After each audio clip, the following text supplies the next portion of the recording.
இன்றைக்கி குறளும் கதையில் முதல்ல கதையை பார்த்துடலாம். ஒரு சுத்தியலும் சாவியும் சந்திக்குது. அப்போது சுத்தியல் அப்படி திமிராக இருக்குது, நம்மளால் எதையும் சாதிச்சிட முடியும் அப்படின்னு. அப்போது சாவி ரொம்ப பணிவாக தாழ்மையாக சுத்தியலை பார்த்து, அண்ணே எப்படி இருக்கீங்க அப்படின்னு கேட்குது. நான் அடித்து தான் உன்னை உருவாக்கினேன், என்னை பார்த்து எப்படி இருக்கேன்னு கேட்குற அப்படின்னு ஒரு எகத்தாளமாக சிரிச்சுது சுத்தியல். உடனே சாவி, ஆமாண்ணே, நீங்கள் பல முறை என்னை அடித்ததுனால தான் நான் இன்றைக்கி இந்த உருவத்தை பெற்றிருக்கேன், அதுக்கு நான் உங்களுக்கு ரொம்ப நன்றி கடமைப்பட்டிருக்கேன் அப்படின்னு சொல்லிச்சு. சாவியை பார்த்து சுத்தியல் கேட்டுச்சு, உன்னை விட நான் வலிமையானவனாக தான் இருக்கேன், அப்புறம் என்ன, என்கிட்ட நீ பணிவாக தான் நடந்துக்கணும் அப்படின்னுச்சு. ஆமாண்ணே ஆமாண்ணே, உங்களை விட வலிமையானவங்க யாராவது இருக்க முடியுமா அப்படின்னு சாவி சொல்லிச்சு. ஆனாலும் சுத்தியலுக்கு ஒரு சந்தேகம். சாவிட்ட கேட்குது, ஆமாம், ஒரு பூட்டை திறக்கணுன்னா நான் எவ்வளவு சிரமப்படுறேன், எத்தனை தடவை ஓங்கி ஓங்கி அடிக்க வேண்டியதாக இருக்குது, ஆனாலும் அதை திறக்கிறதுக்கு ரொம்ப நேரமாகும், ஆனால் நீ மட்டும் எப்படி சீக்கிரமாக ரொம்ப விரைவாகவே திறந்துடுற அப்படின்னு கேட்டுச்சான்.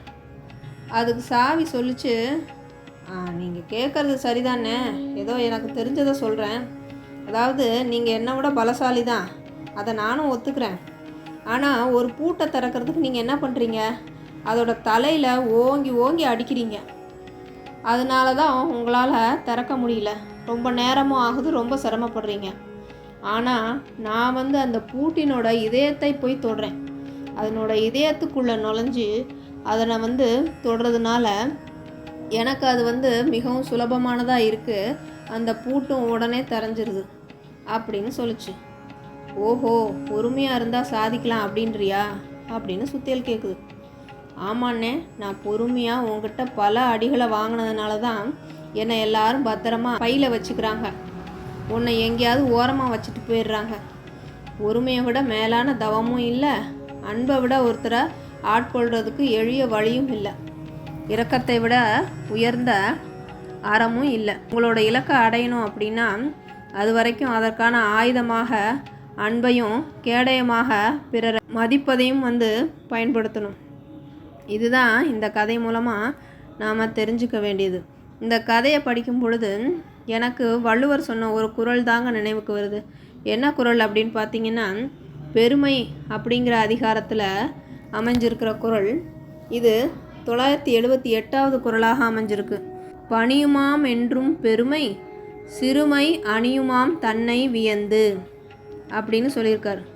என்ன சொல்லியிருக்காரு, பணியுமாம் என்றும் பெருமை, சிறுமை அணியுமாம் தன்னை வியந்து. பெருமை பண்பு எக்காலத்திலும் பணிந்தே தான் நடக்கும், ஆனால் சிறுமையோ தன்னைத்தானே வியந்து பாராட்டிக்கும் அப்படின்னு சொல்கிறார். அதாவது உண்மையாகவே பெருமையை உடையவர்கள் எப்பொழுதுமே தாழ்மையோட பணிவோடு தான் இருப்பாங்க, ஆனால் சிறுமை கொண்டவர்கள் தான் தற்பெருமை பேசி தங்களையே வியந்து பாராட்டிக்கிட்டு இருப்பாங்க அப்படின்னு நம்முடைய ஐயன் வள்ளுவர் சொல்கிறார்.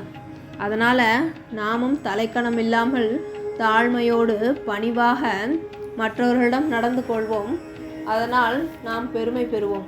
அதை விடுத்து சுத்தியலை போல தலைக்கணத்தோடு செருக்கோடு இருந்தால் நமக்கும் அதற்கு கிடைத்த பலன்தான் கிடைக்கும், நம்மை ஓரங்கட்டி விட்டு போய்விடுவார்கள்.